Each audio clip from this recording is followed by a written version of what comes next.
Welcome once again, ladies and gentlemen. It is your retirement with Insurance 365. We do this the third Saturday of every month here on News Talk WJG at 7:30. As you look at your radio, that's Angela Cradaville on the left. Say hi, Angela. Hello. And on the right, Mr. Jay Kenobi.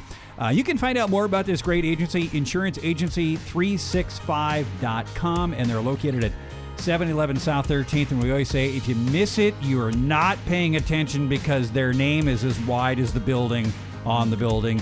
You can't miss it. So, but Jay, today, you wanted to talk more about the mission of the agency rather than some of the products that we've talked about up to this point in time. Go back, take us back 6 years, 2015, when you kind of reorganized your group and you really defined a very specific mission for Insurance 365. Yeah, thanks, Jeffrey. That's what we looked at. We were in the insurance business for 20 years, and we just watched the behavior and needs and obviously studied a lot of from the internet, from classes, seminars, just human behavior and human needs. And what we found we enjoyed and what people needed was that senior market needed attention. And they needed attention, Jeffrey, in a way that wasn't a come to town, stay at Super 8, sell some product.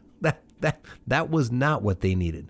What the senior market needed was someone to help them with their plans, not necessarily sell them, someone to be a voice to, someone to be a listening person for, and get things in line because there's so much going on in those lives. I mean, people say, they're retired. What do they have going on? Let me tell you, they have a lot going on, and they have a lot of things they have to get correct, right, at least addressed. And so when Angela and I and Adrian found this agency, we really set out to say, we want to do something that nobody in Northeast Nebraska is doing. We want to put a location physical. We want to become accessible. And we want to work with this type of person every single day, adjust with their needs, listen to their needs, find solutions, and just plain and simple help them. Yeah, even if you don't necessarily carry the product that they might need, I would call it becoming a clearinghouse for people who are approaching age 65. So let's set this up here with a conversation we had before we came on the air. And it's just that as people approach retirement, we just figure, okay, we've been saving, we've been putting away, we've been, contributing to the 401k for 30 years. And when I finally decide I'm going to retire, all the money's going to be there. But there still has to be a plan to do this. So you were visited by, I won't use names here, some folks who were in their 80s and had no will. Oh, that happens weekly. And it's okay. It's just, see, Jeffrey, you have to remember, no one's really pitching a will and getting paid, right? I mean, I don't get paid to pitch a will. Yeah. I'm not an attorney. But what a mess you leave behind. You do. You need instructions and you need encouragement to just get it completed. And they will say, what attorney would you like me to go see? Who does this and who does it well, and who will listen and be prompt and yet be there in 10 years or 20 years down the road. So, yeah, we run across people constantly. Healthcare power of attorney, I think, is critical. You know what I mean by that is if something happens to you, Jeffrey, like an accident, a brain aneurysm, a stroke, that your wife isn't talking with your kids and having different requests as to what to do with you, and will is very important. Will is so important because people forget they have lots of things. They don't think they do, but they have lots of things. Yesterday, I worked with a client that the attorney just made a wish list, a piece of paper, Jeffrey, that just said the enclosed furnitures in my house, belongings, write the name down and the child's name. And the customer of mine was like, wow. And I'm like, wow, this is good. Yeah. Because there's always those 5 to 10 things that you own that may not have a lot of financial value, but you just want to make sure they go back to that child. Right. They had a meaning to that one. And, that those are things that I just think we take the time. Angela and I Lori, we've got Adrian, we've got Kenny, Sarah. We take the time to sit and listen and help you get more courageous in taking those steps. Yeah. So I'm going to hold up a binder here to the microphone so you guys can all see this, but it's a binder that everybody gets who comes to Insurance 365, and it really is a clearinghouse of all of the things here that we want to try to talk about today. So Angela, talk about the binder. We put this binder together to help people basically put everything as a summary in this folder if something would happen to them. So what I mean by that is it shows where their med sup is, where their life insurance is, their will, there's a place to put their will, their power of attorney, so their life insurance, who the beneficiaries are. So if something would ever happen, everything is in this safety net binder. Yes. Mom, if mom and dad are both gone and then the kids come home, maybe they don't live around here and oh my gosh, but then their attorney hands them this and everything is right there. It's a map to everything and how powerful that would be. So let's go through a few of these points that you guys brought to us here. We've talked about wills. We've talked about healthcare, power of attorney. Angela, talk to us about income concerns, Social Security, and their other options. Yeah, so a lot of people, I just had a guy in this week actually, and he's just like, I can't retire. Well, I don't have enough money. Mm-hmm. We're here to help. Was he making that assumption, or did he know that for a fact? He was just assuming. And so it's just, you need to talk to somebody to help you through things. Mm-hmm. If you don't know, you don't, how do you know, without talking to a professional? Yeah. But yeah, a lot of people realize after they meet with us that they do have enough money or, coming in for, they and then the next call is to the boss, or they're typing out the old resignation letter saying, I don't need this anymore. So, but it's a fun thing. And we've talked about that before. Well, and Jeffrey, we have a program that we walk people through, so it's not fly by the seat of your pants and I just sit and listen to your talk for 20 minutes over a cup of coffee. There's a program. Mm-hmm. And that program has been, nationally used, but not used by others in this area. But we use the program, and it allows us to listen to you, gather the facts, and put plans together for all of this stuff. And every family, it's important you understand, every family's unique. Some people are like, I want to leave my horse. And I'm like, we're talking about your horse. Yeah. And the next person is like, well, I have $500,000 in a 401k. Mm-hmm. And the next person says, well, I have a child with her, but she had a child before us. And here's how I want to do this. Right. And so you have to follow a plan and comprehensive cover everything. Everybody has different issues. And some of those conversations aren't necessarily easy conversations to have, but it's going to be a lot easier to have that conversation than the mess that it might leave behind. And nobody wants to do that with their kids. Let's talk about 401k, IRA. Jay, do you find that people even really understand what all that means? I will put it in terms for you that I use, and then you'll see how much people understand this. I will say something like, do you have a brokerage account, mutual funds, CDs? I have an IRA. And I say, okay, yeah. I understand you have an IRA, but again, do you have mutual funds, an annuity, CDs? I have an IRA. Yeah. Okay, then I stop them and I say, the car is the IRA. Tell me what kind of fuel runs your car. Not sure what you mean, Jay. What I mean is there mutual funds driving the performance of the car? Is there a CD driving the performance of the car? Oh, now I get what you're saying. Yeah. People have invested their entire life and they say, I have an IRA. Yeah. There's a lot more to it. So you just have to slow down. Yeah. And understand exactly where they're coming from. I don't go tell farmers to plant east and west or north and south. That would be foolish. I don't understand it. Yeah. I don't tell the bakery how to make their donuts. It's kind of the same thing when they come into us. I just have to, okay, you don't understand this. That's okay. You've done it. Maybe you had a traditional IRA just through your bank or through an investment person. Maybe you had a Roth IRA through work. Maybe you have a 401k. There's different, a 403b. There's lots of different things. But again, I always tell people this, just educate yourself as much as you can because these are the years it matters the most. You know, you can be kind of reckless at 35 and 40 and you could have time to make up. But boy, getting the beneficiaries right, getting the paperwork right, understanding the taxes, understanding, you know, how does this affect when one spouse dies? How does this affect when both of us die? Why wouldn't you just have the discussion with people who care about you in an agency who actually is designed to do this? Yeah, and they do. We don't believe anybody else in town does this as comprehensively as Insurance 365. One more before we go to break. Land, real estate, what's the plan? Is it in writing? You guys giggle every time I bring one of these up here because you probably have a story with every one of them. Oh, absolutely. You know, rental houses is one that I always just, you know, what are the kids going to do at the rental house? We don't know. We don't care. What do you want? You know, and I always explain, you know, you have 3 or 4 rental houses, or you have 100 acres or 1,000 acres. Don't you want to put in writing what you want them to do? Because here's what's going to happen. When you have 3 or 4 rental houses or 1,000 acres or whatever, the one daughter in Arizona is going to say this and her husband's going to say this. Oh, yeah. The 2 boys around northeast Nebraska are going to say, sell it.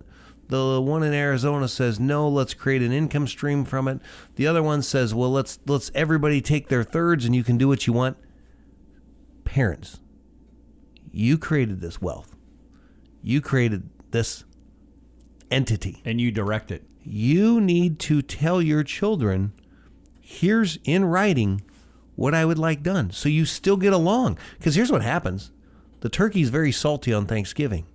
Because the one boy wants to sell, and the 2 girls want to take their third, and mom and dad left you $1 million worth of real estate, and we have a disagreement now for 20 to 30 years, and they're all married, and so they've got the son-in-laws and daughter-in-laws.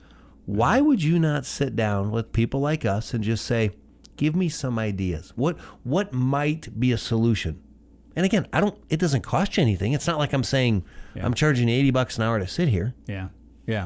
So there you go. Land, real estate, what's the plan, and is it in writing? This is Your Retirement with Insurance 365 with Angela Cradaville and Jay Kenobi. We'll take a break, and we are back with more next on News Talk WJAG. News Talk WJAG. News Talk.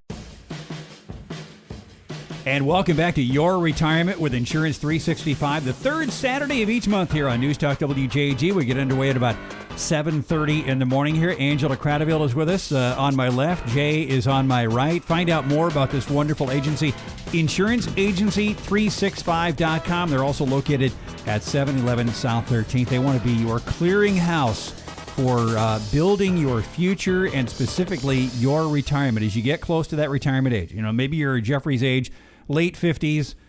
You know, I'm hoping, God willing, for another 7 to 10 years. But this is the time where those last 10 years, Jay, are so crucial when it comes to, I guess, buttoning up the old retirement account. Is it not? They are. And there's no need to buy anything, but getting educated on what can happen and products out there. That's the key. Just getting educated. Not everybody needs to buy life insurance or long-term care. But to get educated and then make a decision with your spouse makes sense. Get the plan and then leave behind some good direction, which is what we talked about in the first segment here. Let's go through a few of these here. Angela, disability policy. Let's talk about some of these policies. Sure. On disability, you know, if you're retired, are you still paying on it? Why do you have it? You know, I mean... Yeah, I'm retired. I don't have to worry about my income anymore. That's a good point. Right. But sometimes those slip through the cracks, and all of a sudden you know, I, for one, will be closely watching my expenses once I'm no longer generating revenue. And so, good point. How about life policies? How long and how do they work? Funded with what, especially as you go into retirement? Right. You know, a lot of people walk in our office and they have no idea what kind of life policy it is. Is it term? When's it going to run out? Oh, is it a universal life where the cost of insurance is more than what you're actually paying on the product and it's going to run dry, meaning it's going to get canceled? Or a lot of people just don't know what they have. So it's always good to sit down and also to check your beneficiaries. Do you still have the ex-wife on there, the ex-husband? Ooh. Ouch. Yeah, when you got to go to the new wife and say, honey, got to change this up for sure. But then, and we've talked about this before too, leaving work, and can I continue some of those benefits that I had? Right. It's always good. I always tell people before you leave work or retire, whichever, if you're leaving before 65, come down to us, sit down and talk. We have options for you. Should we take the COBRA? Should we look at the new Obamacare? Can some people have extended retiree benefits? So we just want to see what the best option is for you.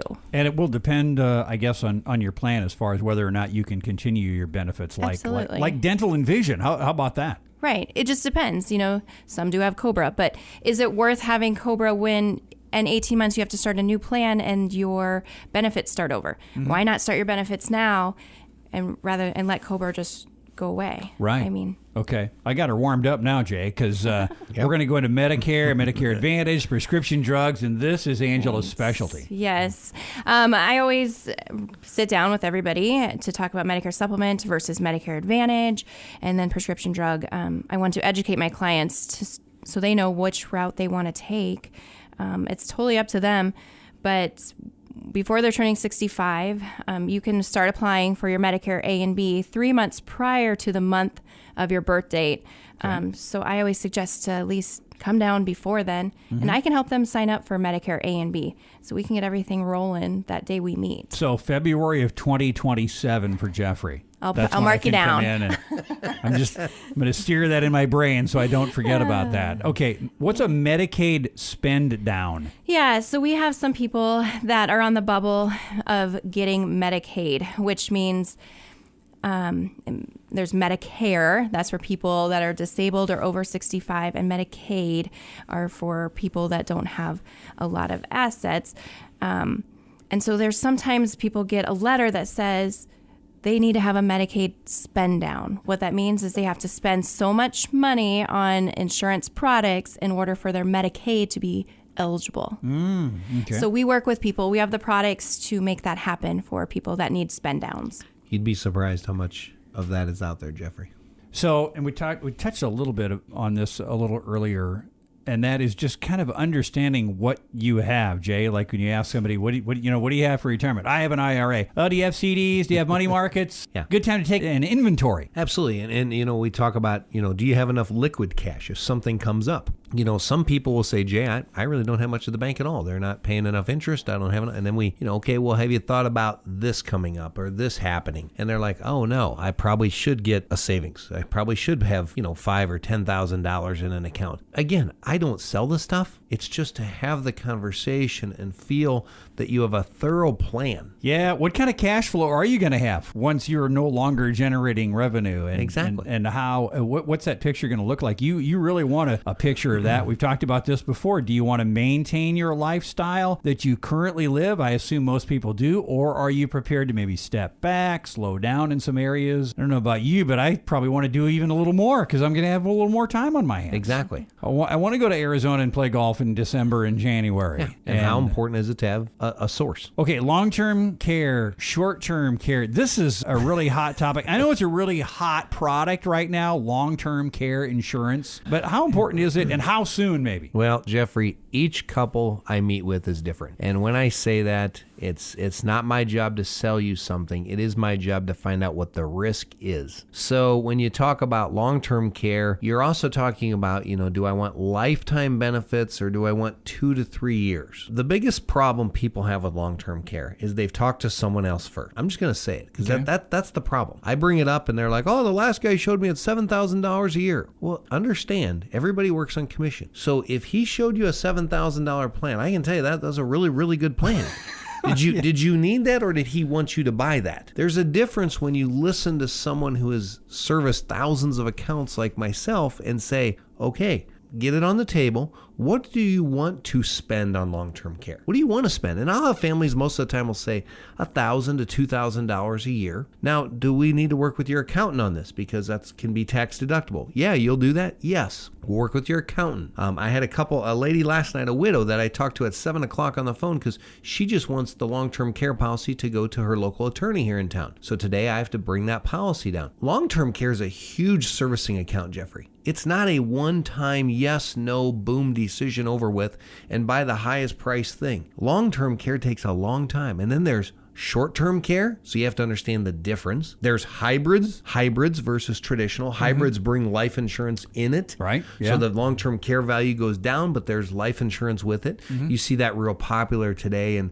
amongst the YouTubes and podcasts because, you're going to either get sick or die, so you should buy a hybrid because if you buy a hybrid, Jeffrey, your money comes back because you are either going to get sick or die. That's a concept. That doesn't mean it's right, but I expose people to that kind of thinking. Just this week, I had a guy who I wouldn't call him a friend of mine, but he's been in the business with me for 30 years and I've known him and I just found out he died and he was 61 and I asked what happened and he went to his insurance office one day and then the next day he went to another insurance office about 30 miles down the road and thought it was his, and for about 30 days at the age of 61 he struggled. Everybody was, and he ran an office just like mine. It'd be like me getting sick soon. 61's not far away. Right.